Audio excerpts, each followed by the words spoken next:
Quando Jair Bolsonaro foi eleito em 2018, proativamente eu fiz uma viagem lá para os Estados Unidos e fui falar com o pessoal de mercado, comércio, câmaras internacionais, foi em Nova York, Washington e Miami. E eles basicamente todos falavam a mesma coisa. Falavam, Eduardo, olha só, é bacana você ter vindo aqui, sabe? Tá dando um recado interessante, o Brasil e tal. Mas por que vocês não vieram antes?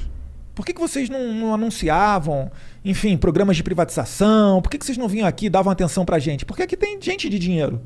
E os Estados Unidos é muito semelhante ao Brasil, que em termos de democracia, liberdade, ou pelo menos era até pouco tempo atrás, né? E, enfim, era uma crítica que eles faziam. Por que era? O que se perdeu? Não peguei isso. É que, cara, na verdade, virava-se as costas. O pessoal de esquerda... porque prenderam o Daniel Silveira. É foda, né? Mas, enfim, voltando ao tema. Porque virava as costas para os Estados Unidos e privilegiava a relação com a China, o que não está errado. A China tem muita oportunidade para ser aproveitada. Só que a China, por quê? Porque a China é liderada pelo Partido Comunista. Assim como privilegiava com a Venezuela, por quê? Porque é o Maduro bolivariano. Assim como era com Cuba, por causa dos os irmãos Raul e Fidel Castro. E mas assim o seu argumento é que seria que o Brasil tem que ter uma relação institucional com esse país, não por ideologia. Sim. Mas tem que ter institucional com a China. Não dá para você fechar a cara para a China. Claro.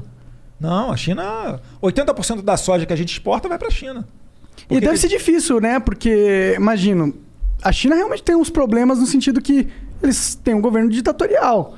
Não é democracia, não é o que a gente está acostumado. Então, eu, como cidadão, como cara leigo, eu fico meio preocupado com a China crescendo muito, porque enquanto ela é um parceiro comercial e está aumentando o nosso mercado, eu acho ótimo. Mas a partir do momento que ela quer exportar um pouco da cultura deles no sentido de autoritarismo e dessas coisas, aí eu já não acho tão legal, entendeu? E isso me preocupa um pouco. Será que eles estão nessa vibe? Cara, eu não confio em ninguém com poder absoluto. Tá ligado? A China ela tem um plano de poder desde os anos 40, né? Mais especificamente em 49, quando Mao Tse-tung fez a revolução lá, de que em 100 anos seria o principal país do mundo, isso em termos econômicos e militares. Né? Acho que eles vão chegar lá até um pouquinho antes desses 100 anos. E, na verdade, assim, é o que eu falei, ali tem grandes oportunidades. Tem que ter uma relação institucional com eles. É um país de, quase 1,5 bilhão de habitantes. A gente é um país aqui que, sensacional no agro, então para nós interessa vender para eles. Agora, é só manter a nossa independência. Não é chegar, por exemplo, agora e querer colocar goela abaixo qualquer tipo de política com relação ao Covid, nos ameaçando com relação à compra ou não dos nossos produtos agrícolas. Não estou falando que eles estão fazendo isso, tá? Mas é o tipo de coisa que não é interessante para nós. Se você tem uma loja e você só tem uma pessoa para vender o seu produto, essa pessoa amanhã pode virar para você e falar, Igor, é o seguinte... Só eu compro esse teu produto aí. Reduz pela metade. Tu fala, não. Não. Beleza, vou parar de comprar. Entendeu? Assim como era interessante você no mercado de ações investir numa ação só, no mercado mundial, que se joga esse jogo da geopolítica, não é interessante você ter só um comprador ou só um vendedor. Com certeza. Então o nosso trabalho é diversificar. É ter comércio com a China, com os Estados Unidos, com a União Europeia, com os árabes, com Israel. Enfim, é fazer aquilo que tem lógica de mercado e não fazer o que tem lógica de ideologia.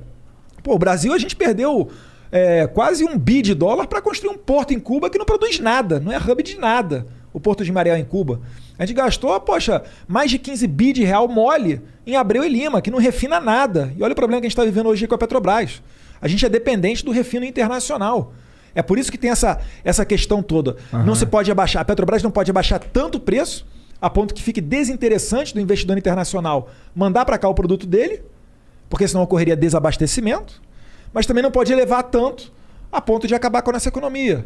Então são questões sensíveis que estão jogadas todos os dias.